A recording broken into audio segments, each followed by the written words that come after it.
while we are standing here outside 578 Park, I should first mention that I'd like to piggyback off of what Chuck Gowdy was just telling you. While that fence breach was occurring, there was a large section of this protest that just went on as if they had no idea that any of this fence breach had actually happened. And again, we are at 578 Park. That's roughly the midway point of this planned protest. We were actually speaking with the spokesperson for the Coalition to March on the DNC. That is the organization responsible for putting on this march and protest. Again, this was happening several blocks away, this interview on Lake Street with the spokesperson for this organization. He admitted the protesters who breached the secure perimeter were protesters from this group. I specifically asked him if he denounced that escalation of those protesters. Here's what he had to say. No problem with escalation. I got no problem with disruption. The problem I got is when you do it within the context of a different kind of event.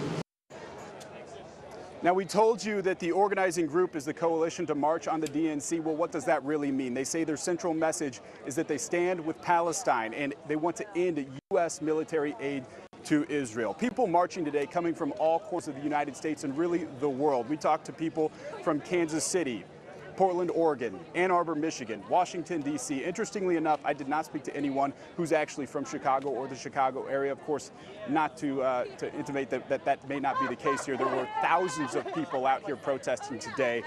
We spoke to some of those protesters about some of their core issues at hand as they march to the United Center on the first day of the DNC. Here's what they had to say. People come together is energizing, and it says that you don't have to be Muslim, you don't have to be Palestinian to actually stand up for what is right today. I am a mother of a 4-year-old, and ever since I saw my first video ever of a 4-year-old being murdered on my screen, I've been sick about it. And yeah, I think the message is just this has to stop. And the last thing I'd like to mention here is that this was a mostly peaceful protest for the majority of the day. We arrived around 11 this morning. There was a rally for several hours at Union Park, a few blocks to our east. That went off seemingly without a hitch.